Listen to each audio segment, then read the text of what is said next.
Acidic behaviour पढ़ेंगे। आपको पता होना चाहिए कोई भी कंपाउंड या कोई भी मॉलिक्यूल हमारे पास एसिड क्यों होता है, उसकी वजह क्या है एसिड होने की। आपने छोटी क्लासेस में पढ़ा होगा, कोई भी कंपाउंड, कोई भी मॉलिक्यूल जो प्रोटॉन डोनेट कर दे, जो जितनी आसानी से प्रोटॉन डोनेट कर देगा वो उतना अच्छा एसिडिक होगा। तो हम यहाँ पे एसिडिक बिहेवियर ऑफ फिनोल की बात करने लगे हैं बेटा। एसिडिक बिहेवियर ऑफ फिनोल की बात करते हैं तो फिनोल जो है मच मोर एसिडिक है देन अल्कोहल से। ये चैप्टर नंबर 11, इससे पहले हम अल्कोहल के बारे में पढ़ रहे थे। अल्कोहल एसिडिक नहीं होता, ठीक है। हम बेसिकली एसिडिक या बेसिक होने की क्राइटेरिया हम कैसे डिसाइड करते हैं? एसिडिक या बेसिक का क्राइटेरिया हम पीएच स्केल से डिसाइड करते हैं। जिसकी पीएच 7 से कम हो उसको हम एसिडिक डिसाइड कर देते हैं, और जिसकी पीएच 7 से ज्यादा उसको हम बेसिक डिसाइड करते हैं। अगर हम रिलेटिव बात करें तो एसिडिक मतलब अगर हम करें, लेट्स सपोज किसी की पीएच 10 है और एक और आपके पास मॉलिक्यूल है उसकी पीएच 9 है, ठीक है। आप अगर रिलेटिव स्ट्रेंथ की बात करेंगे तो पीएच 9 वाला ज्यादा मोर एसिडिक होगा एज कंपेयर टू पीएच 10 वाला, ठीक है।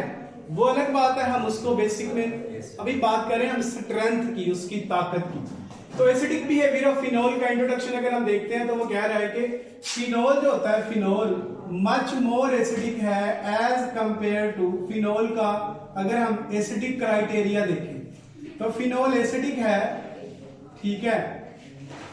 Phenol much more acidic as compare to alcohol. तो अल्कोहल के लिहाज से फिनोल ज्यादा एसिडिक है, लेकिन फिनोल की एसिडिक स्ट्रेंथ कार्बोक्सिलिक एसिड से कम है। फिनोल की एसिडिक स्ट्रेंथ कार्बोक्सिलिक एसिड से क्या है, कम है। तो हम कह सकते हैं कि जो हमारे पास कार्बोक्सिलिक एसिड हुआ करेंगे, CA मीन कार्बोक्सिलिक एसिड, जो हमारे पास कार्बोक्सिलिक एसिड हुआ करेंगे उनकी एसिडिक स्ट्रेंथ फिनोल से भी ज्यादा होगी। अब थोड़ा सा देख लेते हैं आपके टेक्स्ट, जो आपकी टेक्स्ट बुक है उसके लिहाज से, फिर मैं आपको बारी बारी हर चीज के बारे में एक्सप्लेन करूंगा। वो कह रहा है फिनोल अल्कोहल से तो ज्यादा एसिडिक है लेकिन कार्बोक्सिलिक एसिड से कम है। कार्बोक्सिलिक एसिड से क्या है, कम है। अब एसिड तो वो हुआ करते हैं जो बेस के साथ रिएक्ट करते हैं, और अमूमन हम बेस के लिए वर्ड इस्तेमाल करते हैं किसका, अल्कली का। बेस के लिए किसका इस्तेमाल करते हैं, अल्कली का वर्ड। अब तमाम अल्कली जो होती हैं, तमाम अल्कली बेस होती है। बात गौर सुनना, all base are not alkali but all alkali are base. मतलब मैं कहना ये चाह रहा हूं दुनिया की तमाम अल्कलीज बेस हैं पर सारी बेस अल्कली नहीं है। मतलब और सुनना, अल्कली क्या होती है, मतलब याद रखना वो बेस, मैं हम बात बताने लगा हूं, निशानी बताने लगा हूं आपको। वैसे तो और भी बहुत सारी है लेकिन मैं यहाँ पे एक बेसिक कॉन्सेप्ट बताने, वो बेस जो वाटर के अंदर डिजॉल्व हो, वो बेस जो वाटर के अंदर डिजॉल्व हो जाए आर कॉल्ड अल्कली। लेकिन सारी बेस वाटर के अंदर डिजॉल्व नहीं होती, जो बेस वाटर के अंदर डिजॉल्व नहीं होंगे हम उनको अल्कली नहीं कहेंगे, ठीक है। तो हम यहाँ पे बात करें अल्कली, अल्कली मीन बेस है। अल्कली जो है मतलब फिनोल, फिनोल क्योंकि एसिड है, यहाँ पे हम डिसाइड करने लगे हैं कि फिनोल एसिड है। तो फिनोल एसिड है तो वो बेस के साथ रिएक्ट कर जाता है। रिएक्ट मतलब उसने बताया हुआ है कि फिनोल जो है अल्कीज के अंदर क्या है, सॉल्युबल है, ये इसके अंदर हल हो जाता है, ठीक है। लेकिन सॉल्युबल होने का मतलब ये नहीं है कि ये सारे काम एसिड की तरह करेगा, ठीक है। आपको पता है आप लेबोरेटरी के अंदर जब जाते थे तो आपके पास एक पीएच पेपर होता था। पीएच पेपर आपको याद होगा, पीएच पेपर क्या करता था, पीएच पेपर एक स्केल है, ठीक है। आपने ये डिसाइड करना है कि आया कि वो एसिड है कि बेस है। पीएच पेपर गौर से सुनना देखना बेटा, अगर पीएच पेपर अगर आपके पास इस तरह आप कहते हैं, जिसको आप लिटमस पेपर भी बोल सकते हैं, क्या करते हैं, अगर वो ब्लू को रेड कर दे, ब्लू को क्या कर दे, अगर वो ब्लू को रेड कर दे तो इट्स मीन वो क्या है, अगर वो ब्लू को रेड कर दे तो आप समझ जाए कि वो क्या है, एसिड है। और अगर वो रेड को ब्लू कर दे, अगर वो रेड लिटमस को ब्लू में कन्वर्ट कर दे तो आप समझ जाए कि वो क्या है, बेस है। यहाँ पे मैं लिटमस पेपर की बात कर रहा हूं, ठीक है, या पीएच पेपर जिसको आप कह सकते हैं। जो ब्लू को रेड कर दे वो एसिड है, और जो रेड को ब्लू कर दे वो क्या है, बेस है। याद करने का तरीका ये है, रेड अमूमन मतलब खतरनाक है, ब्लू वाटर से याद रखें, वाटर कलर जो होता है वो मतलब अच्छा कलर होता है। तो जो ब्लू को रेड कर दे एसिड, एसिड हम अमूमन बुरा समझते हैं एसिड को, तो रेड को ब्लू जो बेस। अब लिटमस पेपर का, पीएच पेपर मतलब लिटमस पेपर का, अब ये फिनोल अपने आप को इंट्रोड्यूस करवा रहा है। फिनोल कह रहा है कि मैं एसिड हूं, फिनोल अपने आप को इंट्रोड्यूस करवा रहा है। वो क्या है, अगर हम फिनोल को किसी बीकर में लें और उस बीकर के अंदर हम क्या करेंगे, हम उसके अंदर पीएच पेपर जो होता है, पीएच पेपर हम डेफिनेटली कौन सा पीएच पेपर लेंगे, हम डेफिनेटली ब्लू वाला पीएच पेपर लेंगे, लिटमस पेपर लेंगे और उसके अंदर डिप करेंगे। तो हमारी एक्सपेक्टेशन होगी वो ये होगी कि वो ब्लू को रेड में कन्वर्ट कर देगा। जैसे ही हम इसमें डिप करेंगे तो देयर इज नो चेंज, वहां पे कोई चेंज है। अब जब चेंज नहीं आएगा तो हम परेशान हो जाएंगे, क्योंकि हमने पढ़ा हुआ एसिड वो होते हैं जो ब्लू को रेड कर देते हैं। वो लिटमस पेपर को क्या कर देता है, ब्लू को रेड कर देता है। बट फिनोल के अंदर इतनी ताकत नहीं है कि वो लिटमस पेपर का वो कलर चेंज कर सके। मतलब फिनोल एसिडिक है, कुछ अपना इंट्रोडक्शन वो करवा रहा है कि आज एसिडिक है, लेकिन जब हमने पीएच पेपर उस पे अप्लाई किया तो पीएच पेपर पे there is no colour change, वहां पे कलर चेंज नहीं है। नेक्स्ट क्या बात, नेक्स्ट बात है कि जितने भी एसिड हुआ करते हैं, मैं कोई मतलब इंपॉर्टेंट एसिड ले लेता हूं। जैसे हमारे पास है HCl, सबको पता है हाइड्रोक्लोरिक एसिड है। HCl जो होते हैं हमारे पास क्या है, सोडियम कार्बोनेट है। कार्बोनेट, चाहे कार्बोनेट हो, सोडियम कार्बोनेट हो, चाहे सोडियम बाइकार्बोनेट हो, इनको हम क्या कहेंगे, इन दोनों को मिलके हम कहेंगे कार्बोनेट्स। अमूमन एसिड क्या करते होते हैं, जो स्ट्रॉन्ग एसिड होते हैं, अमूमन एसिड की एक खूबी है, एसिड की एक तो खूबी मैंने आपको बताया, वो ब्लू लिटमस को क्या कर देगी, रेड कर देगी। दूसरी खूबी है, जितने भी एसिड होते हैं जब वो कार्बोनेट के साथ रिएक्ट करते हैं तो कार्बन डाइऑक्साइड इवाल्व करवाते हैं। जिस तरह के देखो, ये हाइड्रोक्लोरिक एसिड है, ये मेरे पास सोडियम कार्बोनेट है, तो क्या होगा, मैं यहां से हमारे पास प्रोडक्ट में एक साल्ट बनेगा NaCl, एक साथ में वाटर बनेगा और साथ में एक कार्बन डाइऑक्साइड का मॉलिक्यूल बनेगा। हम क्या करेंगे, क्योंकि यहाँ पे सोडियम 2 है तो 2 कर देंगे और इस तरह हम यहाँ पे 2H भी कर देंगे। आप बैलेंस कर लें, 2 सोडियम और 2 Cl, 2 NaCl हो गए, 2 प्रोटॉन मतलब 2H और एक इधर से ऑक्सीजन ले लें आप CO2 से, तो आपके पास वाटर बन गया, बाकी CO2 रह गया। तो ये कार्बन डाइऑक्साइड गैस बन के इवॉल्व हो जाती है। आप इस पे प्रैक्टिकल भी करेंगे तो कार्बन डाइऑक्साइड क्या हो जाती है, इवॉल्व हो जाती है। अब ये एसिड है, एसिड के अंदर ऐसी खूबी है कि वो जब कार्बोनेट से रिएक्ट करेंगे तो कार्बन डाइऑक्साइड को क्या करेंगे, इवॉल्व करेंगे। इसी तरह देखो मेरे पास ये सोडियम बाइकार्बोनेट है, तो यहाँ पे हमारे पास एक और साल्ट बनेगा NaCl, साथ में मेरे पास वाटर बनेगा और साथ में मेरे पास ये ऑलरेडी बैलेंस है, ये मेरे पास बैलेंस केमिकल इक्वेशन। तो यहाँ पे भी क्या हो रहा है, कार्बन डाइऑक्साइड इवॉल्व हो रहा है।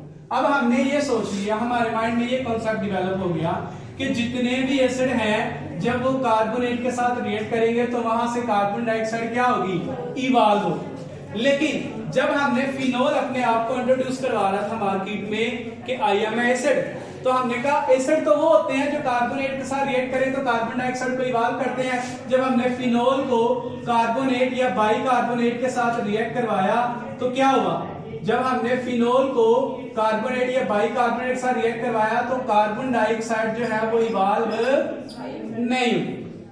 तो अब क्या कह रहा था फिनोल अपने आप को मार्केट में आके, फिनोल कह रहा था मैं अल्कोहल से ज्यादा एसिडिक हूं, और कार्बोक्सिलिक एसिड ने कहा मैं तुमसे भी ज्यादा, मोर देन एसिडिक, मेरी स्ट्रेंथ तुमसे भी ज्यादा है। फिर हमने फिनोल के बारे में और पढ़ा, फिनोल जो है वो ब्लू को रेड में कन्वर्ट नहीं करता, ठीक है, मतलब वो एसिडिक वाली खूबी जो हमारे पास लिटमस पेपर है वो डिसाइड नहीं कर पा रहा। इस तरह ये कार्बन डाइऑक्साइड से कार्बन डाइऑक्साइड इवॉल्व करते हैं ऐसे, लेकिन फिनोल ऐसा नहीं कर पा रहा। ये 2 क्राइटेरिया ऐसा है जो कि ये डिसाइड नहीं करवा पा रहे कि फिनोल एसिडिक है या नहीं है। लेकिन जब हम फिनोल की बात करेंगे, फिनोल की हम बात कर लेते हैं इसकी पीएच के, इसकी पीएच कितनी है या इसका डिसोसिएशन कांस्टेंट कितना है। मतलब फिनोल क्या होता है, मैं बात और सुनिएगा मेरी बेटा।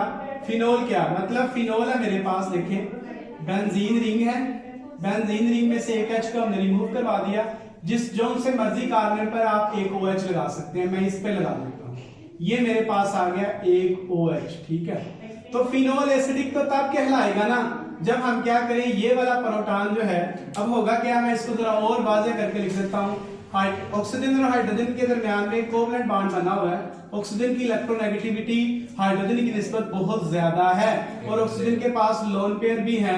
यहाँ पे पार्शियल नेगेटिव चार्ज है, यहाँ प्रोटॉन पर पार्शियल पॉजिटिव चार्ज है। यहाँ पे वाले जो इलेक्ट्रॉन है वो ऑक्सीजन क्या कर रहा है, इससे अपनी तरफ क्या कर रहा है, छीनने की कोशिश कर रहा है। इलेक्ट्रॉन जो है जब वो बहुत ज्यादा ऑक्सीजन की तरफ चले जाएंगे तो हो सकता है ये प्रोटॉन को यहाँ से रिमूव करवा दे, यानी कि वो एलिमेंट जो प्रोटॉन डोनेट कर किसी दूसरे कंपाउंड में या वाटर में, ठीक है। तो जब ये प्रोटॉन को डोनेट कर देगा तो फिर हमारे पास ये जो फिनोल है, फिनोल से सिर्फ ऑक्सीजन पे नेगेटिव, ये ऑक्सीजन आप यहाँ पे मेंशन कर सकते हैं, इसके लिए आपने परेशान नहीं होना। मतलब ये वाला कार्बन भी वही है, यही ये भी कार्बन भी वही है, एक ही चीज। क्यों ये नेगेटिव चार्ज क्यों आया, ये तो इसके पास अपने दो लोन पेयर थे और ये नेगेटिव चार्ज इसलिए आया, इसने इलेक्ट्रॉन एक तो अपना एक दूसरे मतलब हाइड्रोजन से अपना एक इलेक्ट्रॉन ले लिया, जिसकी वजह से नेगेटिव, नेगेटिव का मतलब होता है दो इलेक्ट्रॉन, एक इसका अपना और एक हाइड्रोजन वाला, ठीक है। और साथ में यहाँ पे क्या आएगा, प्रोटॉन, क्या आएगा, प्रोटॉन। अब मैं बात आपको यूं समझाता हूं, आप यूं समझें कि अगर मेरे पास फिनोल के, गौर से सुनना मेरी बात, अगर लेट्स सपोज मैं एग्जांपल लेने लगा हूं, एग्जैक्ट कैलकुलेशन नहीं बताने लगा, लेट्स सपोज मेरे पास फिनोल के 1000 मॉलिक्यूल्स हैं। फिनोल के कितने हैं, तो अगर फिनोल के सारे मॉलिक्यूल इधर आके आयोनाइज हो जाए, ये आयोनाइज हो रहे हैं नेगेटिव और पॉजिटिव, अगर 1000 में से सारे के सारे आके अपना प्रोटॉन डोनेट करते हैं, प्रोटॉन को अपने अंदर से क्या करते हैं, डोनेट, तो हम इनको कॉल करेंगे this is a good acid, this is a. लेकिन अगर ऐसा हो कि 1000 में से सिर्फ 3-4 इधर आए और बाकी सारे ही इधर हैं, तो हम कहेंगे कि ये इतना अच्छा एसिड है नहीं है, ये बैड एसिड। बैड के लिए हम केमिस्ट्री की टर्मिनोलॉजी में इस्तेमाल करते हैं वीक एसिड, और गुड एसिड के लिए हम इस्तेमाल करते हैं स्ट्रॉन्ग एसिड।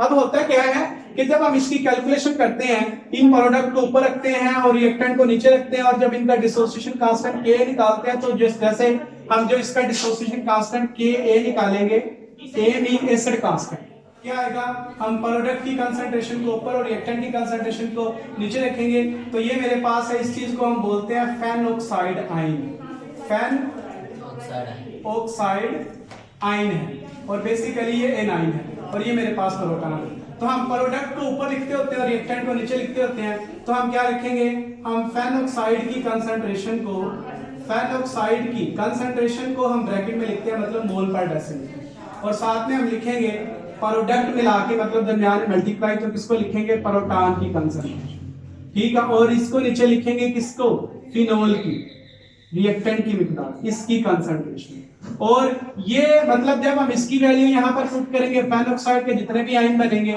प्रोटॉन आयन के जितने भी आयन बनेंगे, और साथ में ये हमारे पास जितने बनेंगे, तो इसकी जो वैल्यू आएगी वो कितनी आएगी, वो आएगी 1.3 मल्टीप्लाई 10⁻⁻10, जो कि बहुत कम है। -10 आप सोच सकते हैं, 10⁻⁻10, मतलब ये वैल्यू बहुत ही कम है। मतलब इसका डिसोसिएशन कांस्टेंट, एसिड कांस्टेंट जो है फिनोल का, वो बहुत कम है।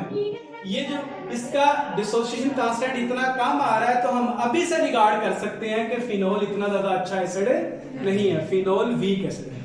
अगर तो यहाँ पे वैल्यू बहुत ज्यादा है, अगर वैल्यू बहुत ज्यादा है तो आप समझ जाएं कि वो अच्छा एसिड है, मतलब स्ट्रॉन्ग एसिड। अगर वैल्यू कम आए तो इसका मतलब है यहाँ पे प्रोडक्ट की मिकदार कम है, यहाँ पे प्रोडक्ट की मिकदार क्या है, कम, और ये कम आ रहा है। मतलब मैंने आपको बताया कि मेरे पास 1000 मॉलिक्यूल है, हो सकता है सिर्फ 2 या 3 ही इधर आए हो, बस 2 या 3, ठीक है। हम यहाँ पे लेते हैं मोल पर डेसीमीटर के लिहाज से जो इसकी मिकदार है।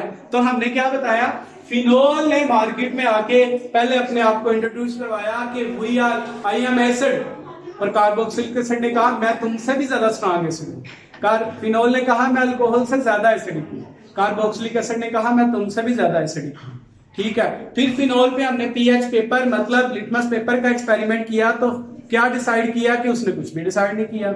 और एसिड तो वो हुआ करते हैं जो कार्बोनेट के साथ रिएक्ट करें तो कार्बन डाइऑक्साइड को इवॉल्व करते हैं, यहाँ पे तो कार्बन डाइऑक्साइड इवॉल्व भी नहीं हुई। और फिर हमने देखा कि फिनोल का जो डिसोसिएशन कांस्टेंट है वो बहुत कम है, वो बहुत क्या है, कम। इसका मतलब है प्रोडक्ट बहुत कम रहे होंगे, बहुत कम ही आयन आगे गए होंगे, बाकी सारे बैकवर्ड आगे होंगे या गए ही नहीं होंगे, ठीक है।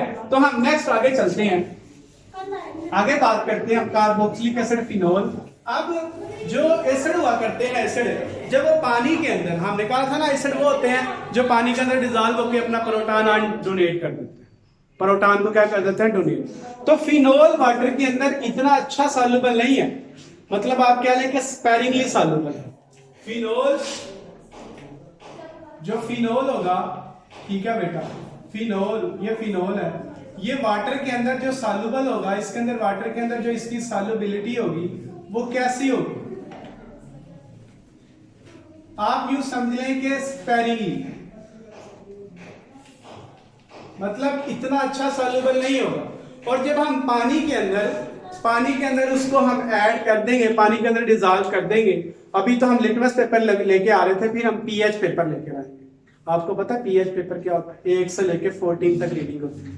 1 वाला कलर जो होता है वो सबसे ज्यादा रेड होता है, और ब्लू वाला सबसे, जो 14 वाला होता है ब्लू, और आहिस्ता आहिस्ता कलर चेंज होता रहता है, रेड से फिर आहिस्ता आहिस्ता ऑरेंज, फिर वो जो है पिंक, फिर वो आहिस्ता आहिस्ता ब्लू, और 7 पे जाके वो ग्रीन, और उसके बाद ब्लू, ठीक है, स्काई ब्लू, वो ज्यादा ब्लू होने लग जाता है। मतलब हर वंस आपके पास क्या है, 1 से लेके 14 तक डिफरेंट कलर हैं, और हर कलर हम मैच कर लेंगे उसकी एसिडिक स्ट्रेंथ के लिहाज से। बात समझ आ रही है? तो मैं क्या बात करने लगा हूं, आप ये वाटर के अंदर हम सॉल्व करेंगे और फिर पीएच पेपर लेके आएंगे, पीएच पेपर उसमें डिप करेंगे तो कोई कलर आएगा। वो कलर कितना आएगा, वो करीबन जो कलर हम उसको मैच करेंगे, जब हमारे पास एक स्ट्रिप होगी उस कलर मैच करेंगे, या तो वो 5 कलर 5 के साथ मैच हो रहा है या 6 के साथ। इसका मतलब है वहां पे फिनोल की जो पीएच हम डिसाइड करेंगे, फिनोल की जो पीएच होगी वो 5 और 6 के दरमियान में होगी, इस रेंज में होगी। मतलब आप समझ सकते हैं 7 से कम है, अगर 7 से कम है तो एटलीस्ट हम ये कह सकते हैं एसिड है, बट नॉट गुड एसिड या स्ट्रॉन्ग एसिड। इसकी पीएच कितनी होगी, 5 से लेकर 7 तक पानी के अंदर ये सॉल्युबल है, पानी के अंदर ये क्या है, सॉल्युबल, ठीक है। लेकिन इसका मतलब है ये वीक। अब हमने ये रीजन देखनी है क्योंकि अल्कोहल, ये चैप्टर अल्कोहल से, ये अल्कोहल की फैमिली से, फिनोल किस फैमिली से, अल्कोहल, हाइड्रोक्सिल ग्रुप है ना, बस इसके साथ आर नहीं, इसके साथ कोई जो लगा हुआ फिनाइल ग्रुप लगा हुआ या एराइल ग्रुप लगा हुआ, ठीक है, बस ये फर्क है। तो हम क्या कह रहे हैं कि अल्कोहल जो थे वो तो एसिडिक नहीं थे। अब फिनोल मार्केट में आके कहने लग गया मैं क्या हूँ, मैं क्या हूँ, एसिडिक हूँ। अब इसकी एसिडिक होने की कोई क्या रीजन है, वो रीजन हमने तलाश करनी। व्हाट इज द रीजन, ठीक है, what is the reason for the acidic behaviour of phenol, ठीक है, तो वो हम देखने लगे। अब मैं आपको थोड़ी सी, इससे पहले मैं आपको थोड़ा सा एसिडिक के बारे में एक और कॉन्सेप्ट बता दूं, आपको थोड़ा सा मैं बता दूं कि एसिड हकीकत में कहते हैं किसको है, एसिड हकीकत में कहते हैं किसको है। एसिड हम कहते हैं, देखो लेट्स सपोज मेरे पास है, मैं एग्जांपल ले लेता हूं HCl की, किसकी, HCl की।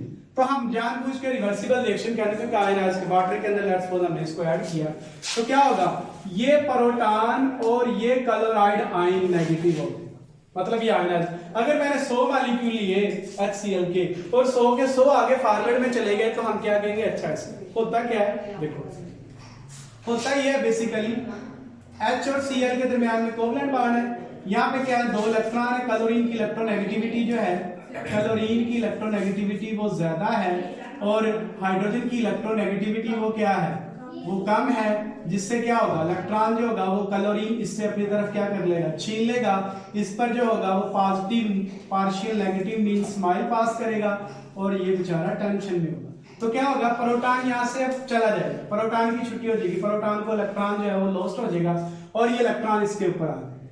अब एक इलेक्ट्रॉन तो इसका अपना था, एक इसने किससे लिया है, हाइड्रोजन से। तो अगर तो ये इस एक इलेक्ट्रॉन को संभाल सकता है, मतलब अगर ये नेगेटिव चार्ज को बियर कर सकता है, इसको स्टेबल कर सकता है तो आगे आएगा। अगर ये इस नेगेटिव चार्ज को स्टेबल ना कर सका तो प्रोटॉन दोबारा इस इलेक्ट्रॉन छीन के दोबारा इधर दोबारा रिएक्शन बैकवर्ड चलना शुरू कर देगा। अगर तो ये नेगेटिव चार्ज स्टेबल हो गया, अगर ये नेगेटिव चार्ज स्टेबल हो गया तो इट्स मीन ये अच्छा एसिड है।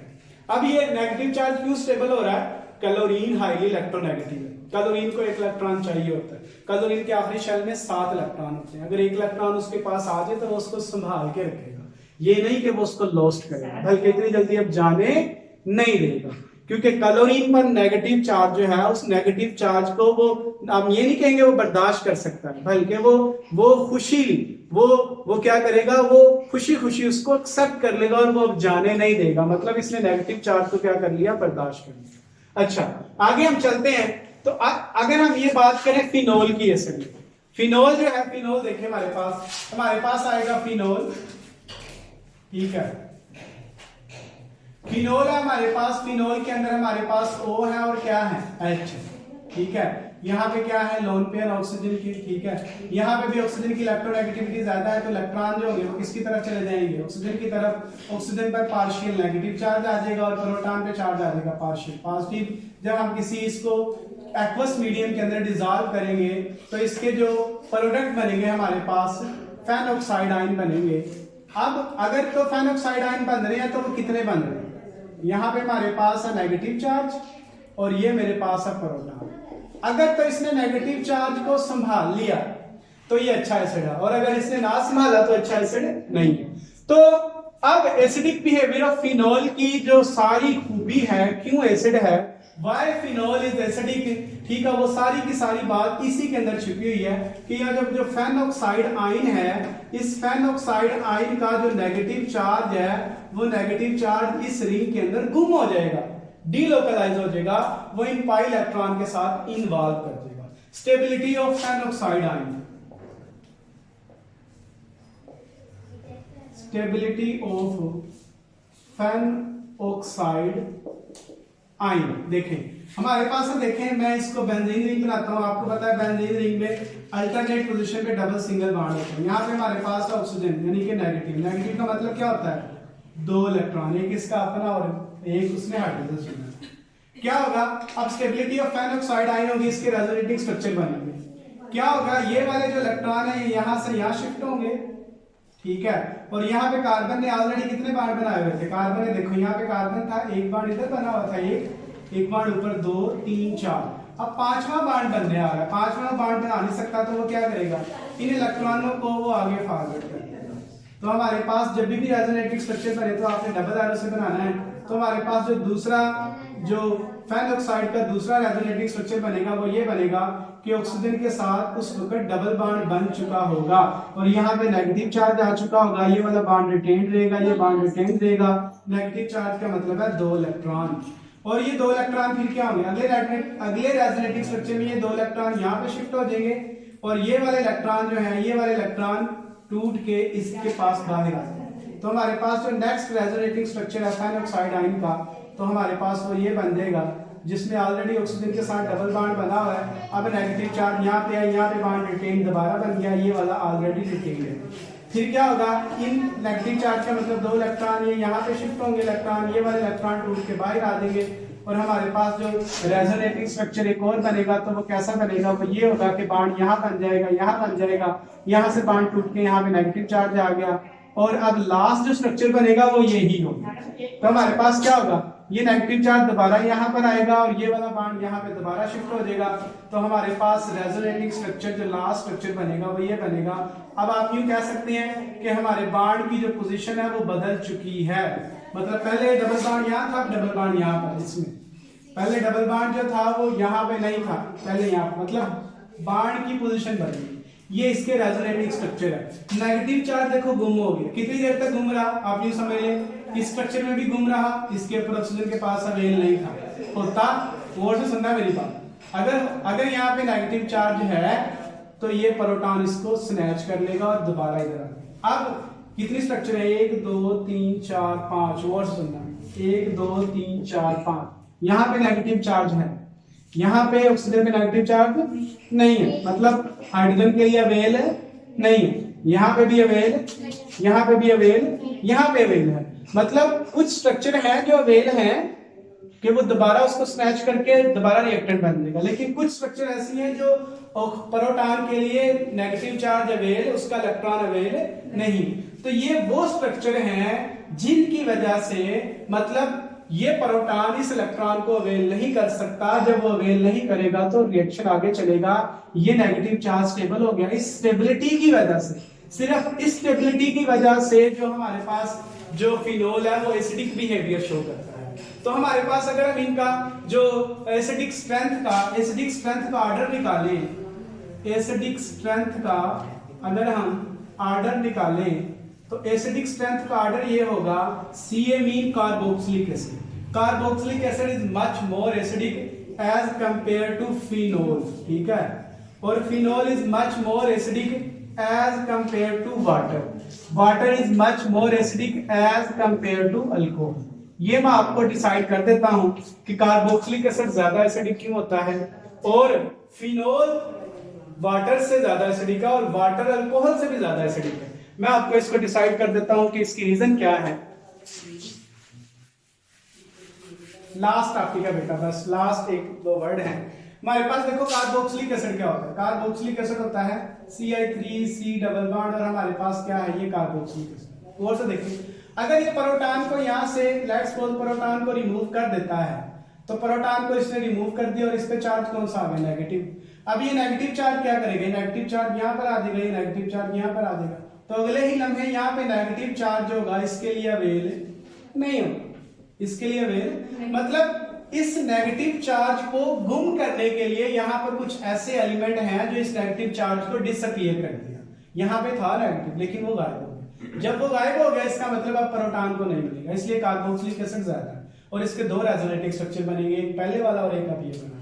इसी तरह हमने फिनोल का ऑलरेडी मैं बता चुका हूं। अगर मैं वाटर और अल्कोहल की बात करूं, मतलब मेरे पास देखिए अल्कोहल में बात करता हूं, आप सोच रहे होंगे कि वाटर अल्कोहल से ज्यादा एसिडिक कैसे हो सकता है। गौर से देखना बढ़िया है बात।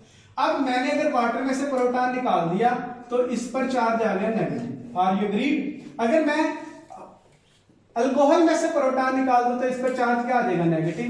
देखना गौर से देखना। अब यहां से प्रोटॉन ये क्या है, प्रोटॉन कुछ भी नहीं कह रहा, ना उससे इलेक्ट्रॉन ले रहा है ना दे रहा है, लेकिन ये जो मेरे पास हाइपर कॉन्जुगेशन की वजह से ये जो मिथाइल ग्रुप है ये क्या कर रहा है, ये उल्टा इलेक्ट्रॉन इनको देगा, उल्टा इलेक्ट्रॉन उल्टा देगा। जब इलेक्ट्रॉन की इंटेंसिटी या मिकदार ज्यादा हो जाएगी तो प्रोटॉन जो गायब हुआ था वो दोबारा पिक कर लेगा, तो वो प्रोटॉन जाएगा ही नहीं। और यहाँ पे प्रोटॉन के पास जितनी अवेलेबिलिटी यहाँ पर नेगेटिव चार्ज की थी उतनी रहेगी, ज्यादा नहीं होगी। यहाँ पे हाइपर कॉन्जुगेशन की वजह से इस नेगेटिव की जो स्ट्रेंथ है, इंटेंसिटी जो है वो ज्यादा होगी, ज्यादा होने की वजह से प्रोटॉन ने फौरन स्नैच किया, इसलिए वो गया ही। तो अल्कोहल जो है वो लेस एसिडिक है as compare to water. That is